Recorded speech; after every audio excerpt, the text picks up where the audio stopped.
Assalamualaikum warahmatullahi wabarakatuh. Ya teman-teman, bertemu kembali dengan Kang Zi. Pendaki meninggal di Gunung Lawu terbaru tahun 2023. Gegerboyo kembali meminta korban. Pada hari Minggu tanggal 29 Januari tahun 2023, yaitu hari Minggu kemarin ini, Gunung Lawu kembali berduka. Pendaki atas nama Gati Ambarwati, umur 32 tahun, asal Madiun, ditemukan meninggal dunia di area Gegerboyo. Jadi korban ini pertama ditemukan oleh Pak Jarwo dan Pak Agus. Menyebut nama Pak Jarwo, saya kok jadi ingat dengan sosok bapak yang menemukan jasadnya Andi Sulistiawan ya. Pendaki yang meninggal di Gunung Lawu pada bulan Juli tahun 2020 yang lalu. Dan meninggalnya ini sama-sama di Gegerboyo loh. Ditemukan juga sama-sama oleh Pak Jarwo. Dan keduanya ini sama-sama tersangkut di pohon. Apakah ini semua kebetulan? Biasanya njalo kan. Nggih. Iya jam berapa? Iku narung didone ya jam berapa? Nah, kemudian untuk kronologi penemuannya jasad Gati Ambarwati di Gunung Lawu sana, ini pada hari Minggu siang, jadi Pak Jarwo dengan Pak Agus ini berniat untuk mencari kayu untuk warungnya Mbok Yem, karena memang beliau berdua ini adalah pembantu di warungnya Mbok Yem. Saat sedang berjalan di area Gegerboyo, sekitar jam 12.55 atau kurang lebih jam 1 kurang 5 menit, mereka berdua ini melihat sesosok wanita yang sedang tergeletak di antara pohon setigi di tebing Gegerboyo. Yang dimaksud tebing ini bukanlah tebing yang curam, tapi tebing di sisi kanannya Gegerboyo. Teman-teman jika sudah ke Gunung Lawu pasti tahu tebingnya itu seperti apa. Bukan tebing curam, tapi hanya agak miring begini. Saat itu mereka berdua ini mengira bahwa wanita tersebut sedang tidur. Namun setelah dicek ternyata wanita ini sudah meninggal dunia. Sampai di sini tentu kita akan bertanya-tanya, sebenarnya apa sih penyebab meninggalnya pendaki atas nama Gati Ambarwati ini? Oke, untuk mengetahui penyebab meninggalnya Gati Ambarwati, kita mulai dari cerita lain pendaki yang saat itu juga ada di sana. Ternyata pada hari yang sama, yaitu pada hari Minggu, kurang lebih sekitar jam 11.15, ada rombongan pendaki lain yang berasal dari Jogja yang sempat bertemu dengan Gati Ambarwati ini. Bahkan ternyata rombongan ini sempat berfoto bersama dan salah satu pendaki ini sempat berkomunikasi. Jadi pembantunya Mbok Yem itu kebetulan tadi nyari kayu, lah terus menemukan gitu. Jadi durasinya dengan laporan dari Jogja ini mungkin 1 jam. Rombongan pendaki dari Jogja barusan turun. Ya tadi sempat foto. Ini pendaki ini ketemu sama rekan Jogja. Rekan Jogja ini 11.15. 11.15. Ya, jam 11.15 masih berfoto. Jadi masih kena di tubuh itu masih ke foto ya. Informasinya sendiri atau rombongan, Pak? Sendiri. Sendiri dan ditanya pun jadi udah kayak kosong gitu. Gitu. Jadi nggak menjawab. Efraim Umbuhula, salah satu pendaki dari Yogyakarta, mengaku bertemu dengan korban di puncak Hargodumilah pukul 11.15. Efraim mengatakan saat berkomunikasi dengan korban hanya dijawab pelan. Suara korban tersebut lirih seperti suara nenek-nenek. Bahkan saat korban berfoto di kamera gawainya, korban terlihat memiliki tatapan kosong. Awalnya korban ini bertanya ke saya dari mana. Lalu saya pun menjawab dari Jogja. Kemudian saya tanya balik, namun dia tidak merespon. Dan saya baru dapat kabar korban meninggal dunia saat di pos 1. Nah jadi gini ya teman-teman, dari cerita yang diutarakan oleh Efraim, salah satu pendaki dari rombongan Yogyakarta yang sempat bertemu dengan korban, mungkin dapat kita simpulkan begini. Dari tanda-tandanya saat ditanya ini kurang merespon, kemudian wajahnya ini tatapan kosong, apakah mungkin Gati Ambarwati ini mengalami hipotermia? Karena memang pada hari itu, kemarin hari Minggu, Gunung Lawu ini cuacanya sedang buruk. Hal ini diperkuat pengakuan oleh tim AGL Ternyata pada saat berangkat ke atas untuk melakukan evakuasi, sampai di pos 3 ini sedang terjadi hujan badai. Karena itulah proses evakuasi ini sedikit terkendala dan agak terlambat. Perjalanan dari bawah sampai pos 1 lancar, bahkan sampai pos 2. Nah, saat ini tim TRC itu sudah sampai di pos 3 dan baru saja melaporkan bahwasanya di pos 3 terjadi badai, hujan badai gitu. Jadi untuk sementara tim evakuasi sementara break dulu di pos 3.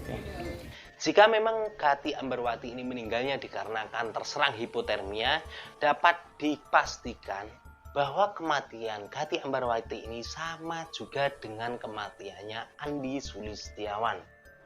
Andi Sulistiawan meninggal ini dikarenakan terserang hipotermia di Gegerboyo dan ditemukan oleh Pak Jarwo. Gati Ambarwati meninggal dikarenakan terserang hipotermia, meninggal di Gegerboyo dan ditemukan oleh Pak Jarwo dan Pak Agus. Keduanya ini kronologinya hampir sama persis. Kemudian begini, biasanya jika ada anggota keluarga yang meninggal, salah satu keluarga ini ada yang mendapatkan firasat. Apakah mungkin orang tua dari Gati Ambarwati ini pernah mendapatkan firasat sebelumnya? Tidak pamitan. Jadi hari Jumat pagi dia itu bawa pakaian 3 koli, biasanya memang sering pakaian kan dilondrikan. Begitu di pos laundry, di tempatnya laundry itu saya mikirnya ya nggak mikir kemana-mana, mau biasanya pulang paling 2 jam pulang ke rumah gitu. Nah, tahu-tahu beritanya seperti pada hari ini yang mungkin rekan-rekan juga mengerti semua, itu aja. Penjelasan dari Mas Budi AGL ditambah lagi pengakuan dari orang tua korban, ini dapat kita simpulkan begini. Yang pertama, saat kita ingin melakukan pendakian, yang pertama adalah izin dari orang tua. Yang kedua, jangan sampai saat kita melakukan pendakian ini tanpa registrasi. Karena itulah di video saya sering saya sampaikan, untuk melakukan pendakian ini lebih baik lewat jalur yang legal, bukan yang ilegal. Jalur yang resmi, sehingga ketika kita registrasi, ketika terjadi ada apa-apa di atas sana, kita ini ada yang tanggung jawab. Itulah manfaatnya kita melakukan pendakian melalui jalur yang resmi dan melakukan registrasi. Nah, jadi gini ya teman-teman, kenapa dari awal ketika saya menjelaskan kronologinya, ini hanya kronologi penemuan, bukan kronologi pendakian. Karena begini, ternyata setelah dicari-cari, setelah diusut-usut, Gati Ambarwati ini melakukan pendakian tanpa registrasi. Seperti yang dijelaskan oleh Mas Budi, yaitu setelah tim ini melakukan cross-check ke base camp Cemoro Sewu, kemudian base camp Candi Cetho dan Tambak, semua pos ini tidak ada data yang menulis Gati Ambarwati. Dapat dipastikan bahwa Gati Ambarwati ini melakukan pendakian ke Gunung Lawu secara. Dan hal ini juga diperkuat pada saat dilakukan evakuasi dan dilakukan cek, ternyata Gati Ambarwati ini masih membawa KTP. Jika memang Gati Ambarwati ini pada saat melakukan pendakian registrasi, seharusnya KTP-nya ini ditinggal di pos. Atau kronologi lain, jika pun KTP ini dibawa, ini kita juga wajib meninggalkan fotokopinya. Hal ini biasanya terjadi dan diminta pada saat kita akan melakukan pendakian lintas jalur. Seperti contoh, kita akan melakukan pendakian berawal dari base camp Cemoro Sewu. Kemudian saat registrasi kita bilang kita akan turun lewat Candi Cetho. Disitulah KTP asli kita bawa dan kita hanya meninggalkan fotokopinya saja. Namun yang terjadi pada Gati Ambarwati ini, semua pos ini di cross check, sama sekali tidak ada datanya Gati Ambarwati. Dan di sini saya berani menyimpulkan bahwa Gati Ambarwati ini sebenarnya awal mula melakukan pendakian ini melalui jalur Cemoro Sewu.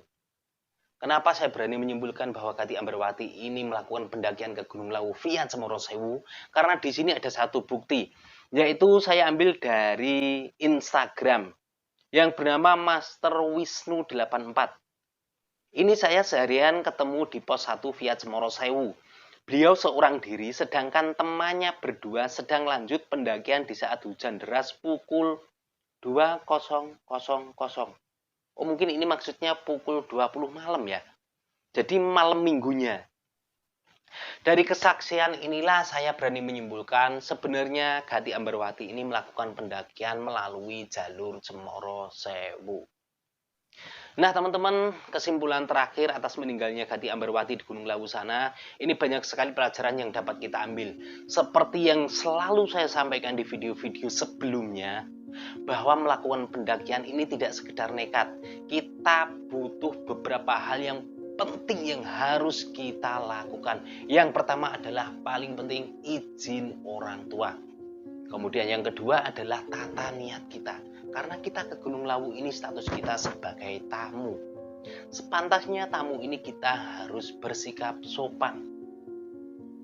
Kemudian dilanjut lagi, kita harus menguasai atau mengetahui keadaan cuaca gunung yang akan kita daki. Seperti contoh saat ini, Gunung Lawu ini cuacanya sedang buruk, sering hujan dan badai. Itu harus benar-benar kita ketahui sebelum kita berangkat melakukan pendakian. Dan yang paling penting di sini yang selalu saya sarankan adalah sebaiknya teman-teman ini memilih melalui jalur resmi. Sekali lagi, lakukan pendakian melalui jalur resmi dan lakukan registrasi. Percuma teman-teman ini melalui jalur resmi tapi tidak registrasi seperti yang dilakukan Kati Ambarwati ini. Karena apa? Karena jika di atas sana terjadi apa-apa, tim yang seharusnya bertanggung jawab ini tidak tahu. Itulah manfaatnya kita ini registrasi. Oke teman-teman, di akhir video marilah kita doakan semoga almarhumah Kati Ambarwati ini meninggalnya dalam keadaan husnul khotimah, diterima semua amal baiknya oleh Allah Subhanahu wa taala. Amin amin ya rabbal alamin. Saya Kang Zi, terima kasih dan wassalamualaikum warahmatullahi wabarakatuh.